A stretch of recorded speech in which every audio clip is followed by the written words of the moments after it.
Yesterday's news was that Trump has taken charge of the presidency of the biggest, powerful nation, richest nation in the world, that is the United States of America. And he has passed enormous amount. He's started signing bills left, right, and center. And one of the bills state that he is going to, he is going to impose tariffs on countries which are trying to de-dollarize. What is the question of de-dollarization at all? It is a concept, just like a woke concept has been created, de-dollarization. There is no de-dollarization. I can't use the dollar in my Indian country because I have my rupee. I can't use the Indian, I can't, for example, when you go to Europe, you use the euro. You don't use the you don't use the Deutschmark no anymore in Germany. So you must understand what is de-dollarization. Now, why should Indians be upset about the tariffs being imposed by him? Because it is not going to happen, because we are using dollars in a major way. We are quoting our investments, what is our reserves in dollars. We talk about $600 billion. We don't say that it is a form of yuan, in the form of renminbi or the form of yen. No. For example, suppose you want to buy something from Australia. Now, Australia does not recognize the strength of the Indian rupees. So, you have to buy dollars, which Australian companies are willing to accept, and so they will supply the units to the product to you, the item to you, and you deliver dollars to them.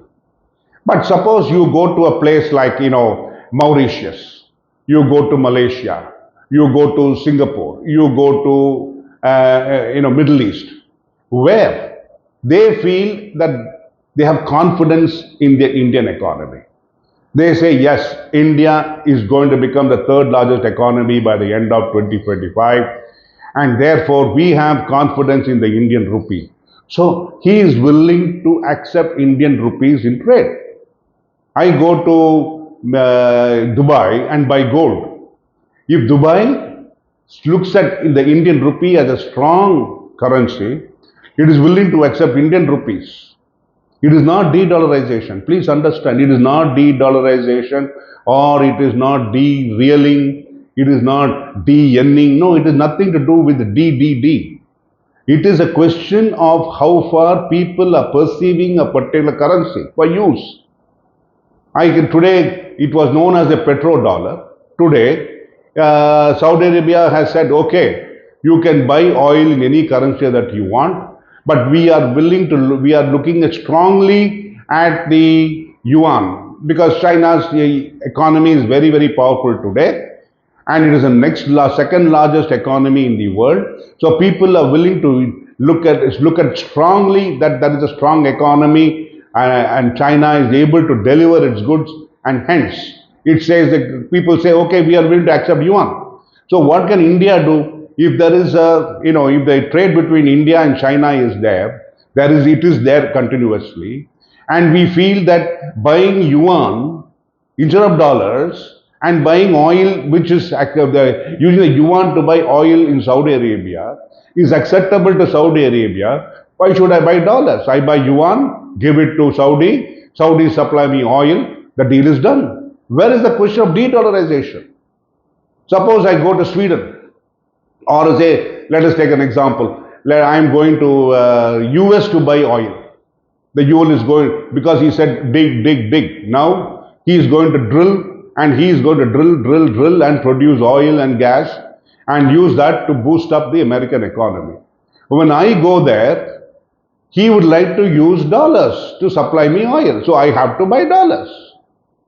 If suppose I go to the Schengen group, the European Union, they say, hey, why don't you use euros instead of dollars, and give us euros, and we will supply you the product you want, what you want. So this is not a question of de-dollarization. It's a question of looking at an economy differently, and how far the economy is sufficiently strong And based on that, how far people have confidence in the currency of that particular economy, that is what is going to happen. It is not de-dollarization. Let us not confuse issues. Let us not create, what you call misunderstanding between people saying that the India de-dollarization, China is being de-dollarizing. There are BRICS companies are going to. We're not de-dollarizing. It's a question of utilization of the currency of the country. If once upon a time the Naira was more powerful from the US, so people are investing in the Naira of the Nigerian economy. Today the Nigerian economy is doldrum. That is different. The same thing with the Libyan. The Libyan pound was extremely strong, but after Gaddafi, it went kaput. The same thing with the Iraqi, dollar. I think that was also very powerful. So what is going to happen is that the world is waking up to the fact that each country is sufficiently powerful.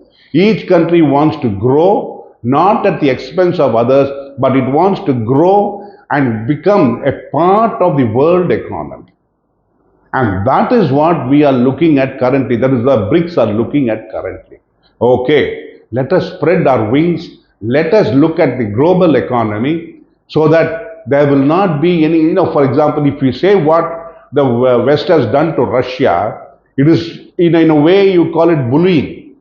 The West is trying to bully Russia to its knees, but because it said that Ukraine will be part of NATO, and if will India or will Russia, will US or will Britain or will any of the European countries willing to accept nuclear arms on their, on their doors, at their doors, at the borders? The same thing. Russia does not want problem with Ukraine. If the NATO comes there, then they are looking at the barrel of the gun. So they don't want that. They said keep away. Ukraine is not part of NATO. We have no problem. We are not going to invade Ukraine. We are not going to fight with Ukraine. We are happy to live with Ukraine as a neighbor. But when you try to you say, no, we will bring our guns to your borders, but you should not bring your guns to the other border. What is it? Is it right or wrong? Is it a spirit of the world, a spirit of the people? Understand it. It is not de-dollarization. It is nothing to do with the, saying that we will not accept dollars. We are looking at alternative dollars. No. It is how far you're looking at your economy, your currency, the strength of your economy, how far you'll be able to boost it so that you are also looked at as a powerful nation and you are not a colonial power, or that you are not a colony, or you are not a weak power except existing in the world. That is the concept which BRICS is looking at. So let us not confuse issues. Let us not make up theories, and let us not create confusion among the economic markets. Thank you.